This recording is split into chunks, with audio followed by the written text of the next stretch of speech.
All right. Okay, Mr. Zoom, come on. There we go. Just got to finish setting up the Facebook Live. Okay, Mr. Zoom, come on. I want to avoid that feedback. There we go. All right, perfect. Welcome everyone to our final bonus day of the Jumpstart. We have had a very, very, very, very busy 9 days at this point. And I want to give a warm welcome to everyone who has joined us in the Hache protocol reset. A lot of people have joined. There's still time to join. And so everything doesn't have to stop here today. It can continue on for another 90 days of learning and healing. So this session is our last live training session in the Pain-Free Jumpstart before the event ends tonight. And I am joined by Annie today. You see her there, and I'll introduce her in a minute. I would love to invite everyone here to join us for the closing ceremony tonight at 4 p.m. Pacific. I have a few words I'd like to say just about people continuing on and all of that good stuff that I think is very important, whether you join us in the reset or not. That's at 4 p.m. Pacific time. So a few important time-sensitive reminders. So today is the last day to get caught up on the replays and to join us for the Hache protocol reset. We started this program on February 20th. And it's now coming to a close. So if you do want to get access to things and try and get caught up, text Leo 415-688-2045. You can get your replays, your workbook. You can download that before it goes away. Your access to Facebook, all of this at pffljumpstartreplays.com. This is not a link for sharing, so please don't share this. This is only for people that actually registered and signed up. And if you want to get on Zoom for any of our events today, pffljumpstartzoom.com will take you right there. Let me say again, all of the replays and this group will be closed down tonight at 5 p.m. Pacific time. And this is when the doors to the Hache protocol reset are closing. If you do not have time to watch all of the amazing content from this training, and please do remember that as a bonus, when you purchase the reset, you're going to get all the recordings and slides for the Jumpstart event as well.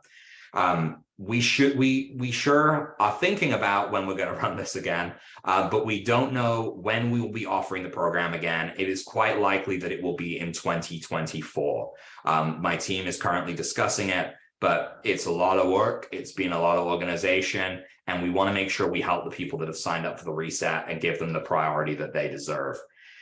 So we would love to continue to support you, though, no matter what. So please make sure you join our regular Pain-Free for Life support group. My team will drop the link in the chat and in Facebook as well. This group right here, the Jumpstart group, will be closing down at 5 p.m. Okay, so at that point, everything on this wall, all the content, all of that will be closing down. So if you want to continue with this stuff, you do need to join the Pain-Free for Life support group. Okay, so with all of that out of the way, I'd like to welcome formally, instead of just with a quick wave, Annie Svensen. Hi, Annie. How are you doing today? I'm good. How are you doing? I am good. I'm good. I'm excited with everything we've done this week. I'm excited that it's at an end, but gonna start fresh next week with everyone in the reset. And so really this was an opportunity to bring you in here and introduce you publicly, because I've been hiding you behind the scenes all week, actually, haven't we? A little bit, yes. A little bit. So why don't you just take a moment to introduce yourself and kind of a brief overview of what you do, and then I have some questions for you. I'm going to grill you. Okay, great. So my name is Annie Svensen. I'm the lead treatment coordinator for Pain-Free for Life. We've got a team of 4 of us. There's myself, Andrea Seymour, Robin Yazzie, and Ariel Vanbergen. Ariel works specifically with practitioners who are using their devices personally and in a clinical setting. And then me, Robin, and Andrea, we work with home users. So we've got a great team of people. We have direct access to Dr. Rob and his folks when we need extra help and all of that. So yeah, and I just, I was introduced to Rob and Microcurrent through a marketing group we were both associated with. And the minute we started chatting, we were just speaking each other's language, just kind of from the start, which was great. I was working with people in chronic pain to help them sort of have an accountability coach and find the toolkit that they needed to help manage their pain. The concept of resolution wasn't even kind of in my mind at that time because I didn't know about microcurrent. And so when I talked to Dr. Rob and explained what I was doing, and he was explaining what he was doing, how microcurrent worked, I was like, well, I need a device, surely. So I got one. My brother got one, but Rob was like, I need your help because what I do now, Dr. Rob was doing on top of all of his other jobs, everything else that he does. And it wasn't, going so great. So they created the treatment coordinator position, asked me to fill it. And I've been here for 2.5 years about. So, yeah. And it's been 2.5 years of much increased workload. But I think really it's just meaning we're helping more and more people, which is perfect. So, I mean, it's really what we set out to do. And like you said, like we keep expanding the team to accommodate all of the people that we need to accommodate. Because you did this alone for about a year and a bit. Yeah, about 1.5 years I was on my own. Yeah. And then we brought in Ariel and Andrea, thank God. It seemed like I think you were kind of handling it okay. And I don't think you really realized just how much you had on your plate, right? Until you got the help. Yeah, and it's just we've grown so much over the past year even. And I think this reset is going to just, increase that even more. So we want to make sure that people have all the support that they want. I mean, that's one of the great parts about doing this with a small company like ours is the level of customer service we're able to offer, I think is so much better than a big company where you're just a number. Yeah. So we really try and have a personalized approach with our clients because people are in pain. We want them to resolve their pain and we want to be a part of that with them, so absolutely. Having been in chronic pain, I know you've had your journey. It's, it's a tough path. And so we want to help people with that. It is. I think it's almost necessary to, when you join this path of going down and helping other people, almost everyone has been there themselves. The people that really want to do this, they're like, I don't want people to have to feel the way I felt. Right. So for you, do you mind sharing a little bit? Like you were like, well, I want to get this microcurrent device. What sort of was going on with you and your family or whatever you're willing to talk about? What did you see? For me, I was in a bad car accident in 2010 and ended up with something called facet syndrome in the upper part of my cervical spine, which is where the facet joints in your cervical spine, you don't have any cartilage. So you're just bone on bone. Well, running in between those joints are nerves. So rather painful. And then I was in a second car accident in 2012. People should not text and drive. I was hit by people who were texting and driving. And that gave me facet syndrome in the lower part of my neck. I mean, look at this little tiny neck. That's a lot of damage in a very short space. And so I was in daily pain, constant chronic daily pain for 5 years and just doing wackadoodle things to get out of it. There's no judgment here on anybody's path or what they've done. I resorted to nerve burning, which is where you burn the nerves so that you don't feel the pain. It doesn't do anything to resolve the situation. You just don't feel it. It's very painful to do. The nerves grow back. They grow back dysfunctionally. I did about 4 of those. They're very expensive, about $25,000 per round out of pocket. And so that's not sustainable. And I still have nerve dysfunction to some degree because of it. Then I ended up doing super concentrated plasma, which was amazing. Got me about 80-90% pain reduction. The interesting part about that is when I was told that they could get me 80-90% pain reduction, I was on one hand really excited and on the other hand really freaked out because I had crafted my entire world as a pain sufferer. It had become my identity and it factored into all of my future plans, how I saw my life playing out. I was told my pain would never get better. It would only get worse. I'd need a full cervical fusion at some point. And I really thought to myself, if this gets worse than it is now, I'm probably going to take my life at some point. Like I can't imagine living with this being worse. And so when I was told that it could get that much resolution, I kind of freaked out. Because what I realized was that pain, as much as I didn't like it, it was serving me to a certain degree. It had become my identity and it got me out of a lot of stuff, right? It got me out. Instead of just saying no and no being an okay answer to things, I would say, oh no, I can't because it's going to flare my neck up. Oh no, I can't because I'm in pain. You know what I mean? So I really had to work with that mindset piece of pain and pain resolution, because there's a lot of times people are in pain and they want out, but on a subconscious level, they don't. So if I'd known about microcurrent through all of this, it would have changed my journey and sped it up tremendously. By the time I met you, Rob, I was mostly out of pain, but I would have flare-ups. So my interest in the device was, okay, so how can I better manage these flare-ups so they don't have the same impact on my life, and all of the things that I can do for my greater health and wellness. I do a lot for my health and wellness. It's very important to me. My husband and I, our favorite saying is, I will take care of me for you if you take care of you for me. So we work very hard to take very good care of ourselves. And we just saw this as another tool to add to the arsenal.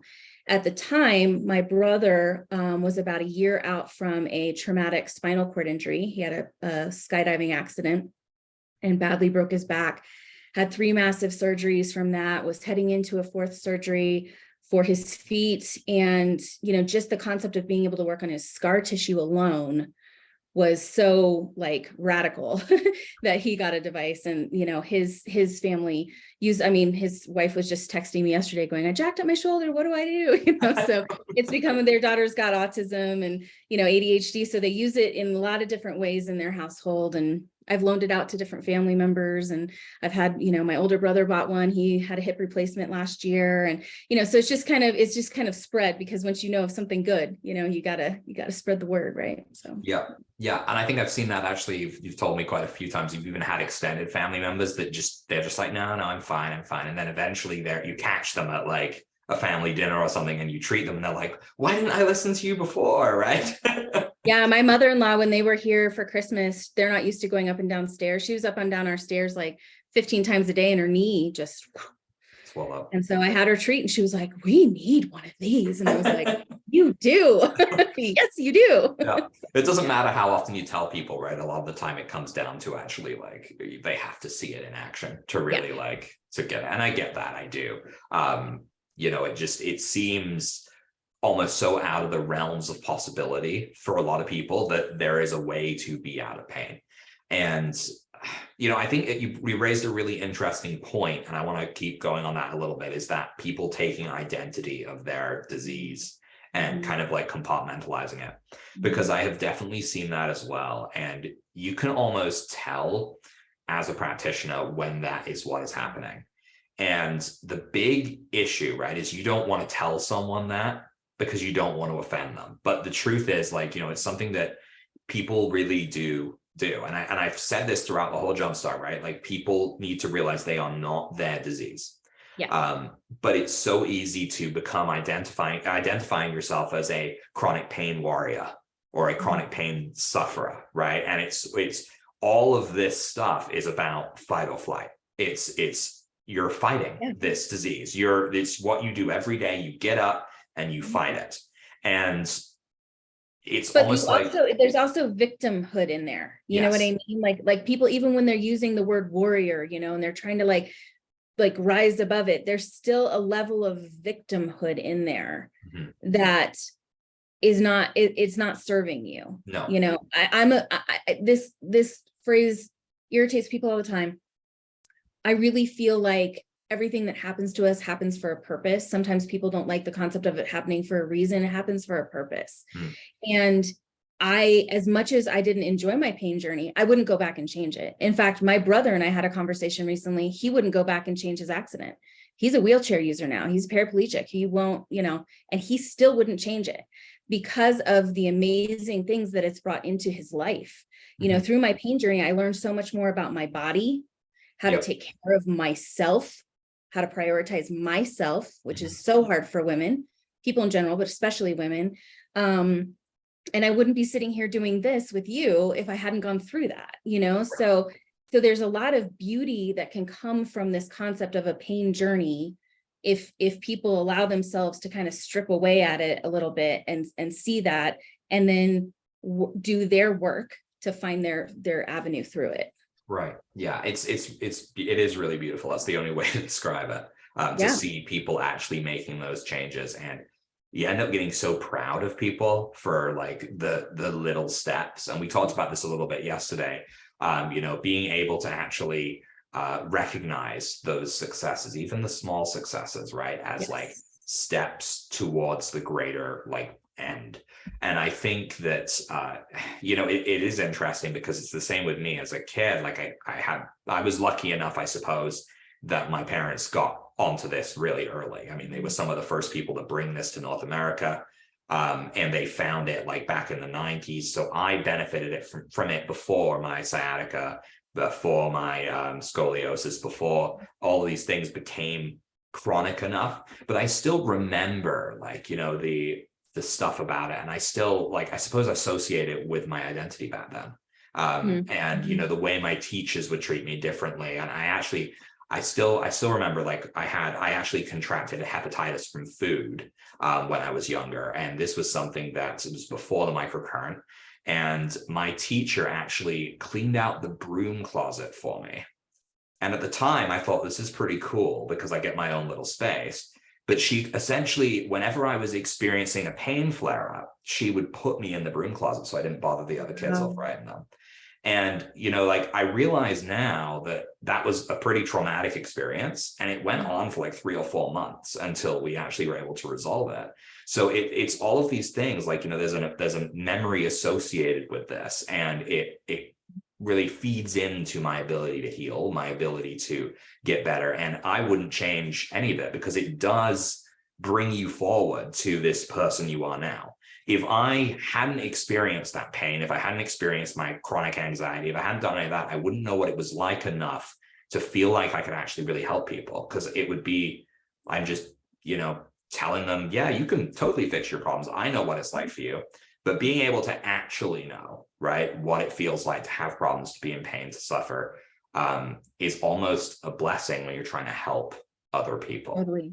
So, Yeah, absolutely. And to have brought in certain aspects that we're going to start teaching in the reset, specifically like the mindset piece. I get really jazzed about the mindset piece to this. Oh, it's super important. And it's really important. And we kind of have it later in the reset for a reason, because sometimes people think you're telling them it's all in their head, and that really will irritate people. It really angered me when somebody told me, well, you need to work with the trauma side of this. You need to work with the emotion side of this and your accidents and so on and so forth. And I was like, are you telling me my pain's in my head? It really got me very angry, but they were 100% right. And it's not that, the pain is in your head. That's where we perceive pain. Doesn't mean you're not feeling it in your body. Doesn't mean there's not something going on. Oh, it's very real. It's very real. But you can't just treat that. You have to bring the mindset into it as well. And that's the part of the reset that I get really excited about. Yeah, I think it's a big part. And I suppose I sort of teased that in Monday's bonus session. And it's a really hard topic to teach. And it's a really complex. It's very loaded. It is. Loaded topic. And I think, I'm sure it upset some people. And I apologize for that. But I know a lot of people found it very powerful and very kind of eye-opening to realize that mindset component. So yeah, I'm very excited to deal with that too. I'm really excited as well, with the nutrition piece, because I know that there's a lot of people that they're just not, the education on nutrition is so widespread, right? It's so hard to know what to do. And you could Google and you could read thousands of pages trying to find the right thing. And everyone's going to be telling you this is good, this is bad. For everything that someone tells you is good, there's someone else telling you it's bad. So being able to actually put what we've seen work for clients out there, and actually have them be able to use that instead of just kind of winging it and trusting what they find online, is something I'm really excited for as well. Well, and the community part of this too, being in chronic pain is very lonely. It can be a very isolating experience. There's a lot of people in chronic pain, but for some reason, I feel like a lot of times people in chronic pain don't have people around them who are also in chronic pain. I remember people saying to me, still, my mom would be like, oh God, still. And I'd be like, yeah, still, and at that time, I really thought it was going to be, I was like, yeah, forever. That was my mindset at that time, right? I didn't think it would ever change. And so having other people who can relate and who, can relate, they're going through it too. They've been through it too, to have that sense of community, which is what we'll create in the Facebook group and through the Zooms, the Q&As and things like that.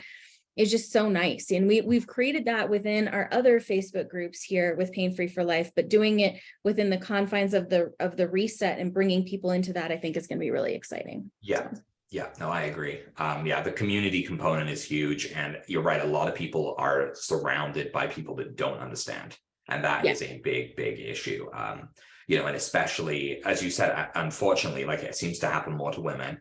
But there's, especially with husbands or partners not really understanding, and then they start to feel, I can't think of the word, but almost resentful about the fact that you're in pain. And then you have to constantly push yourself beyond your limits to try and make up for it and so on. And it's a rough process, but just being able to have someone that knows what you're going through and to help you celebrate your successes, because to someone that doesn't know what chronic pain is, walking to the mailbox might not be a huge success. But for someone in chronic pain where like getting up to go to the bathroom is a huge problem, like walking to the mailbox is a big win. No pain, did that, like that's amazing. But if you tell someone that doesn't know what it's like, they're gonna be like, okay, that's weird. So yeah, it's really important to be able to celebrate all of those successes. Yeah, absolutely. So I mean, obviously as a treatment coordinator, you see a lot. And I mean, I think we've briefly touched upon the role of treatment coordinators, but we've had a lot of people join in since then. So why don't we just touch upon that again? Like, so as a treatment coordinator, as our team lead, essentially for the treatment coordinators, what is your role and what are the other treatment coordinators' roles under you? And sort of what is the purpose of treatment coordinators? Yeah, so my role is, it's kind of evolving a little bit, but just to get into some of the nuts and bolts, when we have new device orders come in, all of those are funneled to me. I load them into our charting software and I assign those people to the different coordinators. At that time, the different coordinators reach out to their people, their clients, and they introduce themselves. They send an email where they introduce themselves, let you know the expectations, give you a link to sign up for the Hache protocol video library, which is different from the reset. It's videos just about using the microcurrent. And then they send a link to our intake form. And we have people fill out the intake form because sometimes there are questions we need to ask to make sure that we start people on the right foot. So for example, people who have electromagnetic frequency sensitivity, molds, they've had mold exposure, latent viruses, things like that. We start them in one path. And then as they start to kind of heal from that, we transition and start working more with their conditions. But at that time, when we get the intake form, that triggers your treatment coordinator to reach back out to you and send you a list of protocols. And at that time, we are going over tips and tricks. We are linking to videos we want you to watch. We are telling you, we have a kind of a set of protocols that we recommend everyone do. It's treating your scars, vagus nerve stimulation, mitochondrial recharge. And then from there, we'll go into people's conditional protocols, the things that they want to focus on, and we'll tell you what our recommendations are. And at that point, it really opens up the line of communication for kind of a back and forth. People will email back and they'll ask questions, or something will resolve and they want to work on something else. And so it just starts this conversation that we have over time. And so the role of the treatment coordinators is really to focus with our clients on the microcurrent component of the Hache protocol. The other 4 elements are going to be best served, like questions or concerns are going to be best served in the Reset Facebook group or in the Q&A sessions that we're going to be doing. Right.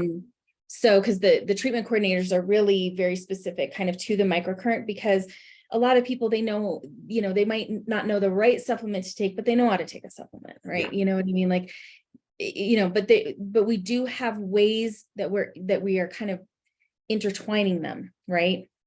So when we talk about stress management in the reset, we talk about all these different tactics. One of them is microcurrent, right? So for all of the elements, all of the other 4 elements, there are microcurrent components that plug into those, because it's so crucial. It's the missing puzzle piece for so many people. They're doing all these things, or they know they should be, but the microcurrent just is like, it amplifies everything. And so, So, if you have a question like, hey, I understand that these are some of the recommendations for stress management or sleep. What can I do with my microcurrent device? That's a great question to ask your treatment coordinator, because they can give you some recommended protocols to follow and things like that. Yeah, and it's going to be harder. I mean, the treatment coordinators all have the microcurrent skill, right? It's whether or not, I mean, do they have the skill set of, as you said, like which supplements are right for you? Like, I mean, that's just not sustainable among everyone. So it's better to keep those questions to the reset portal, because you and I are running that portal and we have that kind of background to be able to provide the advice needed. So, one thing I know a lot of people have been curious about is whether or not like trauma will be addressed in the reset program, especially longstanding trauma. And it's my opinion that you can't heal completely if you don't address longstanding trauma. Would you agree with that, or any insight? Yeah. Yes.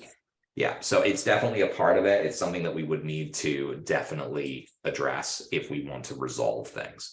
Doesn't mean, and I get asked this question all the time, right? It doesn't mean that we can't get to that point eventually or get close to resolution without working on the trauma. But in the end, that trauma is always going to be there, sitting over your shoulder, like leaning over your shoulder until you address it, right? So super, super important that's. Well, there's a lot of folks who don't think that they have it necessarily, but then, I mean, take my little brother, for example. He's a wildly resilient human being, probably the most resilient human being I've ever known in my entire life. A while back, he went to an indoor skydiving place, where they have the air blowing up at you. And right now, keep in mind, he broke his back skydiving, right? So he goes to this indoor skydiving place. So this was after he broke his back? After the accident. Okay. Yeah. So he goes in and he's, doing, and then he had a panic attack a couple days later. Never had a panic attack in his life. Ended up in the hospital. It was so bad. And I was like, so, gee, dude, do you think maybe there's a tie between you being in a wind tunnel and your panic attack? And he's like, probably. I was like, you may not think you have trauma from your accident, in your conscious mind, but this is your subconscious mind and even your cells. This is your nervous system. You as a cellular being saying, hey, we need to work on this. I'm freaked out. Yeah. So it's time to pay attention and do your work, so sometimes things will happen in life and that will come to the forefront, and it's time to pay attention to those kinds of things. Yeah. I get that question from people when I see them in person, which happens quite rarely nowadays, but say, I'm like, oh, they're like, well, I don't really have any scar tissue that's bothering me. And then they lift their leg up because it's their knee and there's a massive scar, like downside from a surgery. Like they had some sort of surgery years ago.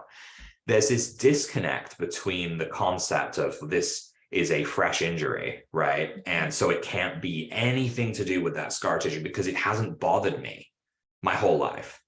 And it's the similar sort of concept, right? On a cellular level, that these cells are, they are kind of damaged, right? And they're going to express that damage one way or the other. Eventually, it's going to catch up with you.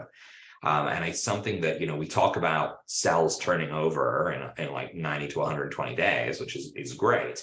But that's not all cells, right? A lot of cells can take 15, 20 years. The bulk of what makes us up, like the blood and all of that takes a very short period of time to turn over. But like scar tissue, it almost doesn't even have any cells in it. It's just a block it's like someone poured cement in the cracks.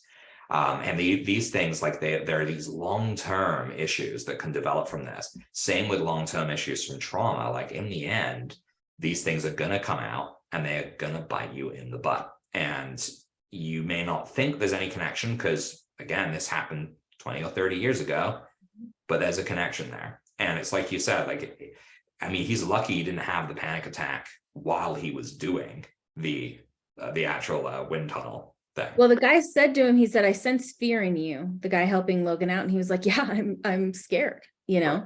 He really enjoyed it at the moment. In the moment, he really enjoyed it. But, how do you explain? Yeah. Not even 48 hours later, having a massive panic attack. He's never had a panic attack in his life. Yeah. Ended up in the hospital. He thought he was having a heart attack. there's a link. There's got to be a link. Yeah. There's got Yeah. And people with chronic pain are so brave. I think they just learn to soldier on through. And it's so important. And it's an important part of the reset, it's an important part of everything, to acknowledge that pain and realize that it's okay to not be okay. Right. Yeah. It's heartbreaking to watch people struggle through, and it just makes them worse day after day after day, that they don't express that, there is a problem here and I have to do something about Well, and it's not made better when you have doctors who are telling you it's never going to get better. It's only ever going to get worse. You know what I mean? And all they're offering you is pain medication. I mean, I've got my story. I've got a story, that just blew my mind with my mom, with my brother, things like that, where people are opining about what they think is going to happen for you. And they disempower people in that moment. Right. The body is made to heal.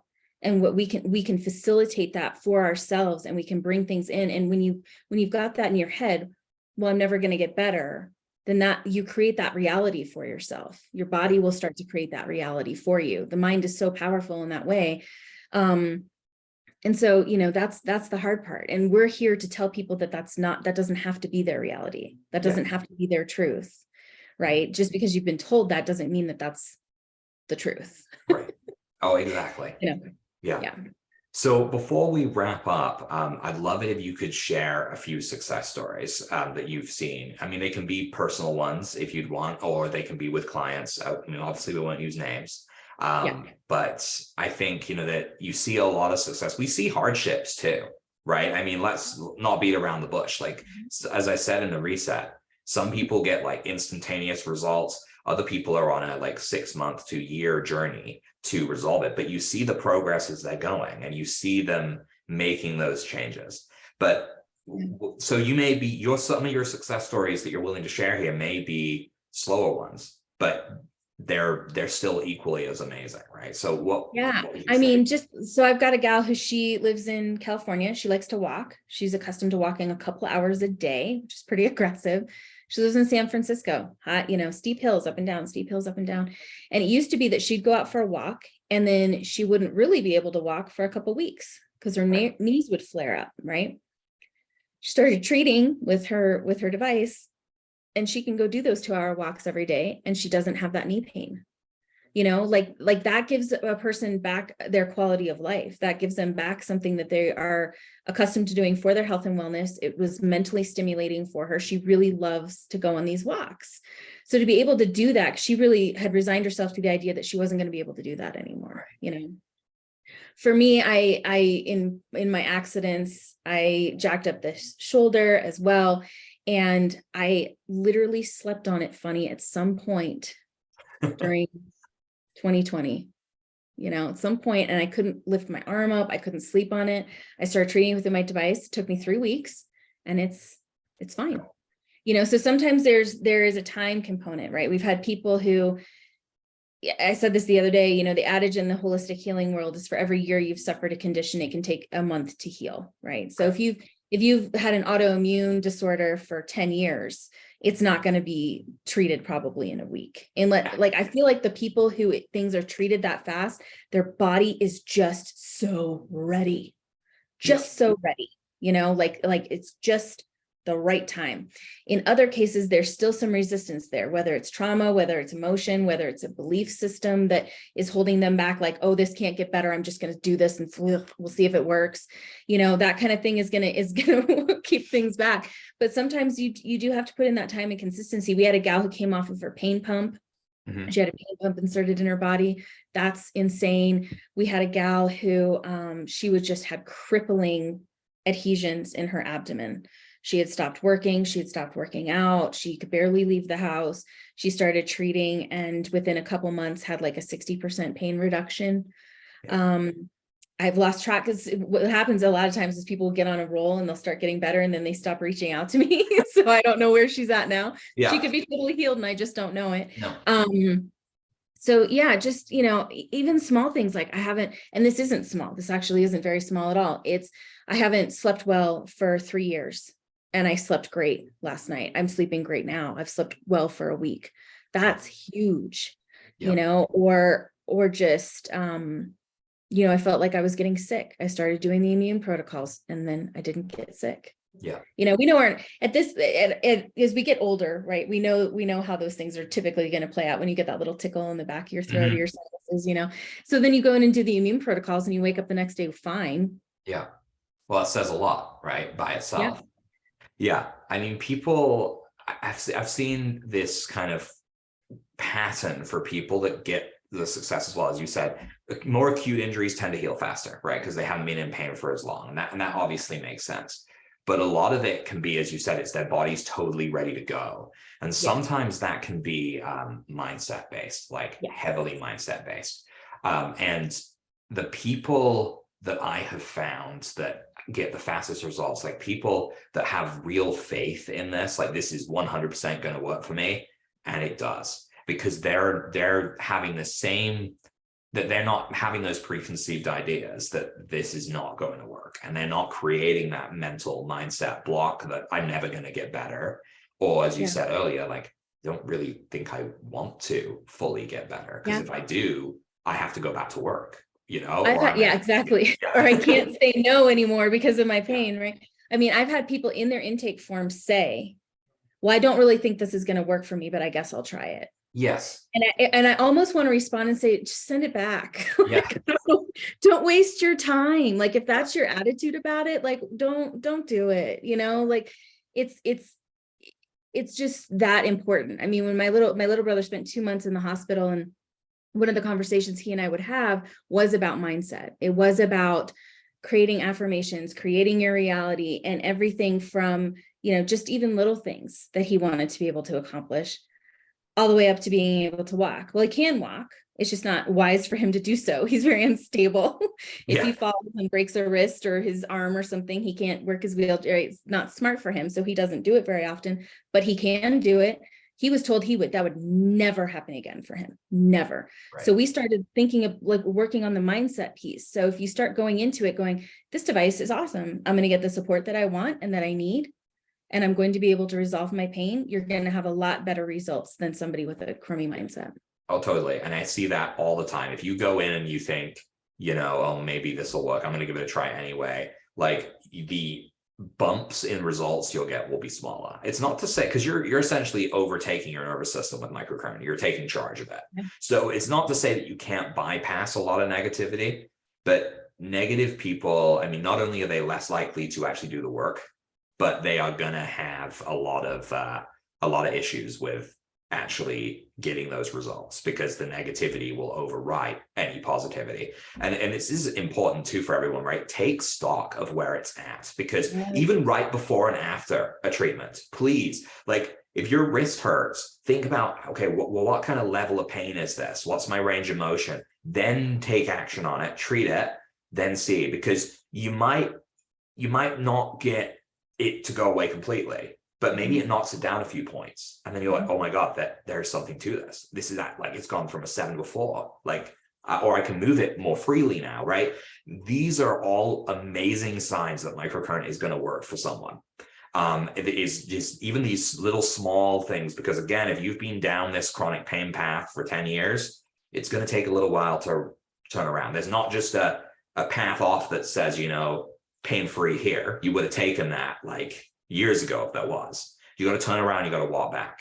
Maybe you run back. That's the goal. Get there a little bit faster. Yeah, I mean, it's and we build that into the reset, right? We build in this whole part where we want people to get really honest about how they're feeling, what their quality of life is like, all of these kinds of things. And then we ask them to repeat that process at the end of the reset, because doing that reflection is so important. And I've actually had clients who are telling me they're not getting any results, nothing's changing. And I'll tell them to stop treating. Yeah. I'll say, stop treating for a week and tell me how you feel at the end of that week. And sometimes it's in the absence of something that its value is known.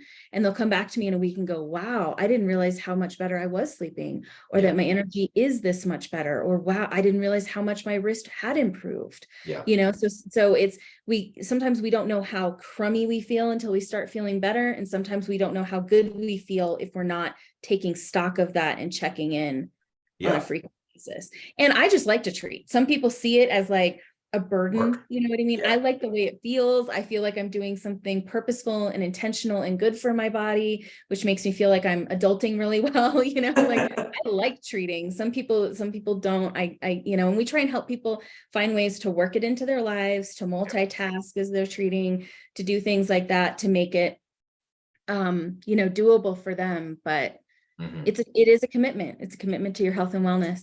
Yeah, it is. No. And honestly, people need to be very aware, right? Like you cannot, if you're not willing to put the time in, like this is not a conventional medical plan. I can't mail you a pill and say, take this once a day and you're going to be okay. You will have to put in work. It'll be similar to the work in the Jumpstart. Watching videos, self-reflection is super important because we have to, otherwise, how do you know what's going on? And then it will be an action component, actually acting and being consistent and not just like throwing up your hands and saying, oh, it's been 3 days and I've changed what I ate and it didn't make a difference. Like it is a journey and you have to give your body time to actually adjust to that. Right. Well, and you're either going to pay for health or you're going to give your money and your time to health, or you're going to give your money and your time to disease. Yep. Absolutely. I'd much rather spend my money and my time on being healthy. My dad always says, oh, you healthy types, you're going to be really ticked off when you're laying in the hospital dying of nothing. And I'm like, okay, but I'm going to feel a lot better getting there than you do. I don't understand that mentality personally. So I put my time and my money into my health. Because this is it. This is the human suit we get. Yeah, you don't get another one. I mean, you don't get another one. I mean, people will replace bits of them from time to time, which can go well or not well, depending on. But yeah, I mean, this is the one you got. Treat it well, and it'll treat you well in return, right? Like, do you want to live through your 60 or do you want to live till you're 95, right? And I mean, see everything that you can see in the world and just live, and not like living uncomfortably, where you're in pain, but living where I met a guy who came on a course, we're nearly at time here. And I would not have known he was 95. I thought he was maybe in his like early 70s, maybe younger than that.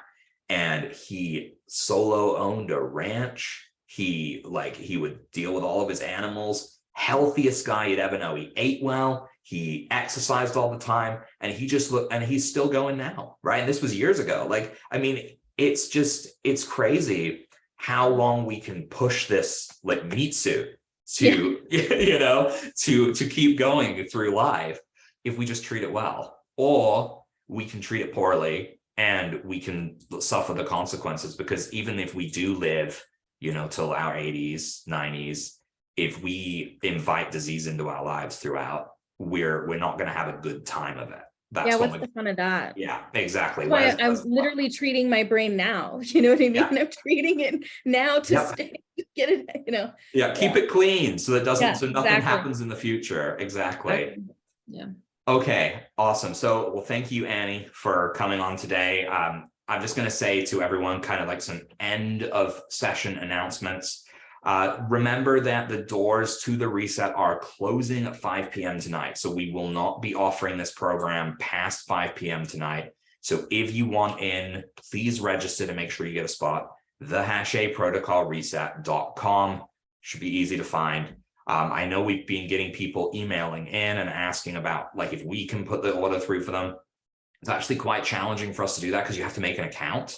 So it really is better to just go on the website and try and sign up that way if you can. And if really you're struggling, you can absolutely call the support number, the toll-free number, and we'll try and help you. But it shouldn't be too complicated. All of the replays and this group, remember, are going to be closing down tonight at 5 p.m. as well. So if you didn't have time to watch them, then, and you still want to, and you are part of the reset, or you join the reset, you will be able to access all the slides, all of the recordings, including this one, and rewatch them forever. They will be uploaded for you into a separate course that you'll have access to. And lastly, just if you want to continue with us and you want to learn more about what we do, we have another Facebook group too. That's the Pain Free for Life support group. There's links all over this page today to join because this Facebook page is coming down, okay? So make sure you get in on this while you can. If you're interested, we'd love to have you. And once we close those doors, we're going to be starting working on Monday with all those clients that have signed up. It'll be the 6th. So we're looking forward to seeing you all there. So again, thank you, Annie. It was wonderful thank you. hanging out with you. So everyone, take care. And if you have any questions, don't forget to reach out to your concierge, okay? Take care. Bye-bye. Bye, guys. Thank you.